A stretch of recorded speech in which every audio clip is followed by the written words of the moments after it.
From Russian missiles to a tussle with illegal poachers, the fishermen on Deadliest Catch definitely had their fair share of the illegal side of their work. Crabbing is one of the most dangerous careers in the world, but the team at Deadliest Catch knows no other life. In this video, we explore some of those illegal moments, the risks posed, and how the situation was resolved. Let's get started. Sig Hansen, captain of the Northwestern vessel, is on the boat alongside his team when he notices something weird on the CIC radar. There is another ship just a few miles out calling itself America No. 1.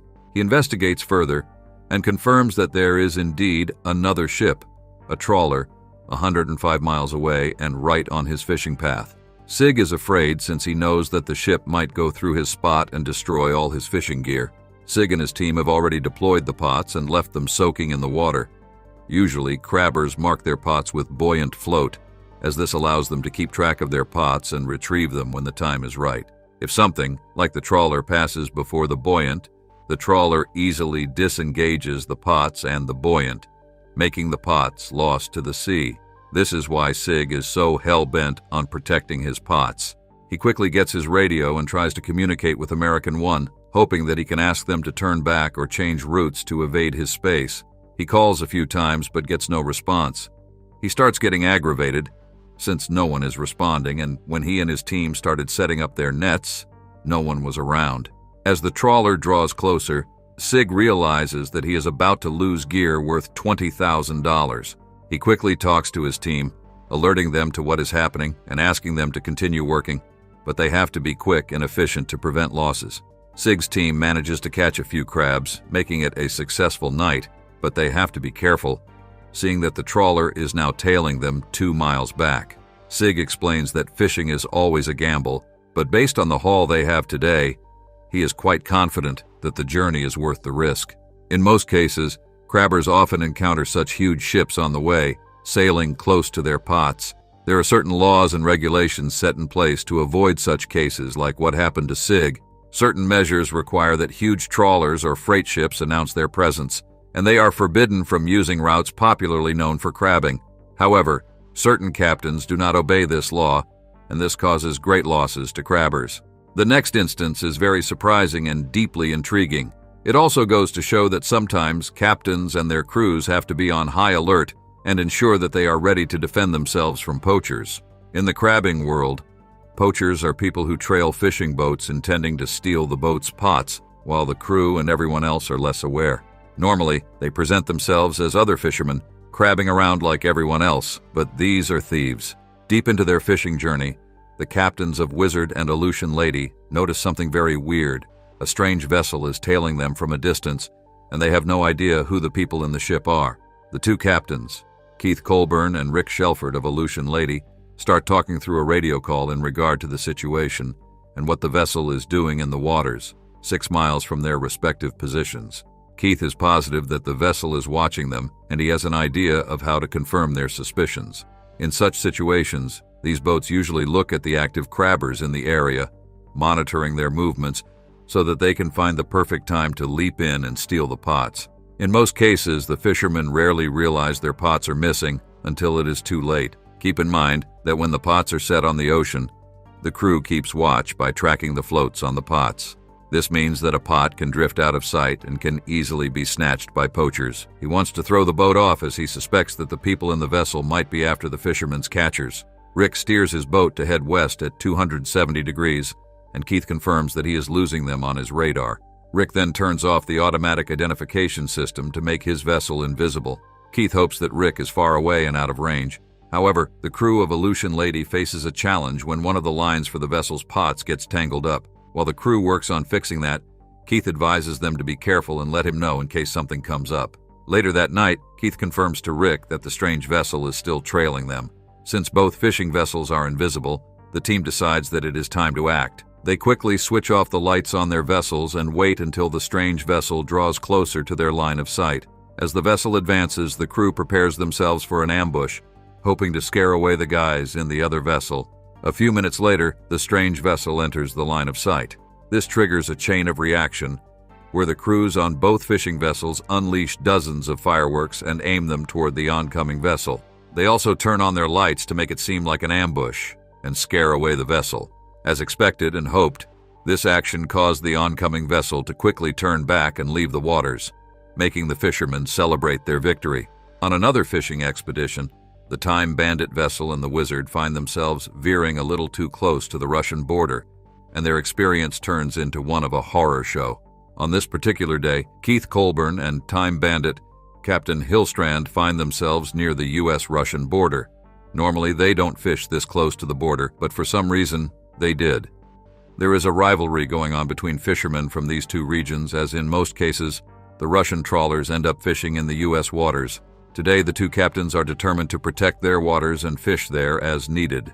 Both captains are quite confident that this time, they will get enough to take home and pay their crew. The two vessels hoist their American flags to declare their presence, and then drop their gear into the water to start fishing. At this minute, the teams want to fish there, so they drop the anchor and the pots into the sea. After dropping the pots, the crabbers usually let them stay in the water for a certain amount of time so that the crabs can get into the pots. Since the teams are on a dangerous territory that could spell trouble for both of the vessels, they ensure that they don't lay their pots too far. However, they soon discover that their gears are too close to each other, so Keith volunteers to steer aside so that they can cover more ground. Everything is going on well, and the teams are getting good loots when suddenly, the waters become a little turbulent. It is not enough to create substantial damage, but it is enough to cause the Wizard to start drifting. Keith struggles to regain control of his vessel, but the winds are too strong, and soon he finds himself in the Russian waters.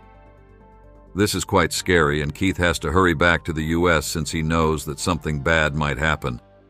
He doesn't want to find out, and he hurriedly steers his ship back to the U.S. He hopes that he hasn't started a war with his carelessness. The two captains continue fishing, believing that any threat caused by the infringement is long gone and that they weren't noticed.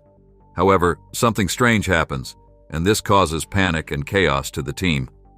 Wizard Deckhand Freddy sees a trail of smoke from a distance and quickly informs everyone about it. They are all horrified to see a rocket aimed straight toward them. Keith quickly calls Hillstrand to inform him of the oncoming missile, and all they can do is watch and hope that nothing happens to them and that the missile isn't directed to their vessels. Luckily, the team lives to tell the tale, but this is an experience that they cannot forget. Saga Captain Jake has had a very successful season, and he is happy about the loot that he has hauled so far. Cheyenne, the greenhorn at Vessel Saga, mentions that the crew suspects that Jake knows where to find fish, seeing that he has been so successful. Jake himself is celebrating his luck, and he feels that nothing can take away what he has. On the final day, Jake realizes that there is a freighter steering menacingly close to where he has set up his pots. He reaches out to the freighter, and someone replies. Jake then shares what is happening, warning it that it will soon stumble upon his strings, so he wants them to back off. However, the response Jake gets is not what he is expecting. Like in most of these strange vessel cases, Jake gets no reply. Jake tries communicating with them once more, realizing how close he is to having his fishing gear damaged. He informs the freight train that they are close to sailing through his fishing gear, and they will automatically damage it. But the freighter maintains radio silence. Jay starts getting frustrated as he sees the freighter getting closer and closer to his floats. After a few minutes, Jake watches in horror as the freighter sails away. He asks his deckhands if they can see his gear anywhere, but at that time, it is too late to do anything, and Jake ends his season on a disappointed note.